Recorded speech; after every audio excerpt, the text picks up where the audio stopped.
Well, fuel prices hitting another record today. We're now at a national average of $4.62 per gallon, as the reality that inflation is not going away is smacking consumers in the gut and the wallet. National Taxpayer Union EVP Brandon Arnold and Mayflower Advisors managing partner Larry Glazer both join me now. Larry, I'll start with you. Your reaction to what we're seeing, not just in the current contract today, but also, look, we can talk all about core inflation, stripping out food and energy, but food and energy is everything right now to the American consumer, and that's the economy.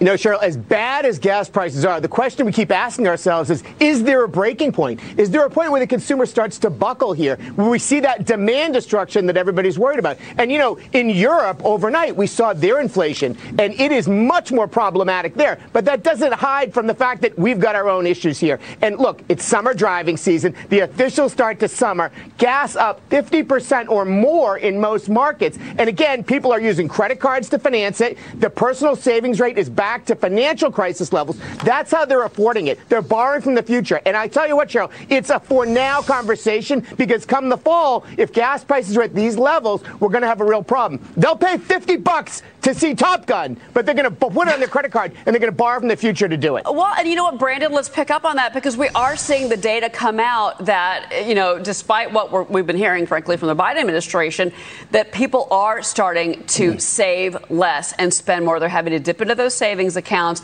They're having to pull, to really cover the cost. They don't want to stop spending. They've been locked down for over 2 years. You've got this, revenge travel. We keep talking about it.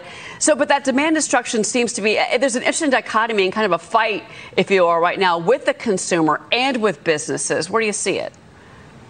Yeah, I think that's absolutely right. The numbers that Biden cited in his Wall Street Journal op-ed point back to the end of last year. We're now 5 months into this year, almost at the end of May here, and things have gotten worse. They've been clobbered throughout every single month of this year with record-breaking inflation. So people have dipped into their reserves. They have dipped into their savings accounts, and we are starting to see consumers hit the breaking point. That's showing up in consumer data that we're seeing at big box stores. Consumer spending is starting to taper off. It's 2/3 of the economy. Once we have that demand crash, once we see consumer spending really start to fall, we're in a real problematic place where this entire economy is very, very concerning.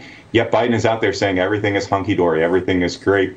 It's just not matching up with what people are seeing on a day-to-day basis. Well, and Larry, I'll go back to that same issue and stay with the issue of inflation in the White House. And again, we are going to hear from President Biden and Jerome Powell. We expect to see them after they have this meeting at the White House to talk about inflation, which we're talking about that right now. It's interesting because when he laid out in this Wall Street Journal editorial yesterday, he basically said that here's his 3-point plan. My plan for fighting inflation: families have increased their savings and have less debt. We've already covered that piece of the pie here. But at the same time, the Commerce Department, again, that personal savings rate as a percentage of disposable income, that fell to 4.4% in April. That's the lowest level since 2008. And then I'll also send you with this question, the fact that, at the same, they're talking about potential price fixing. They're going after the evil oil companies. They're going after, the food companies. I mean, you take your evil empire of corporate greed of the day, and the administration seems to be missing the mark, but frankly, without proof.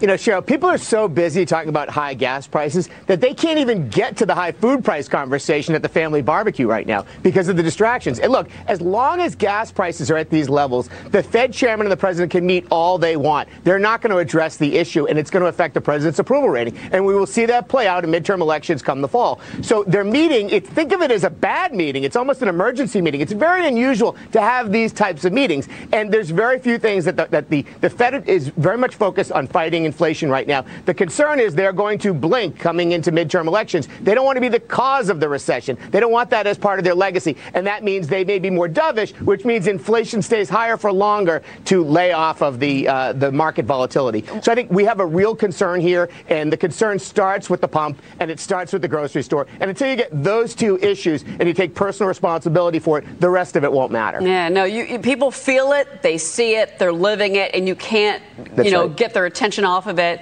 And you can't tell them that the economy is great when they're feeling that it is not. Larry, I definitely want to talk to you about the markets. We'll check back with you later on, Brandon, as well. It's great to have you both with me during the hour, obviously. And we've got some breaking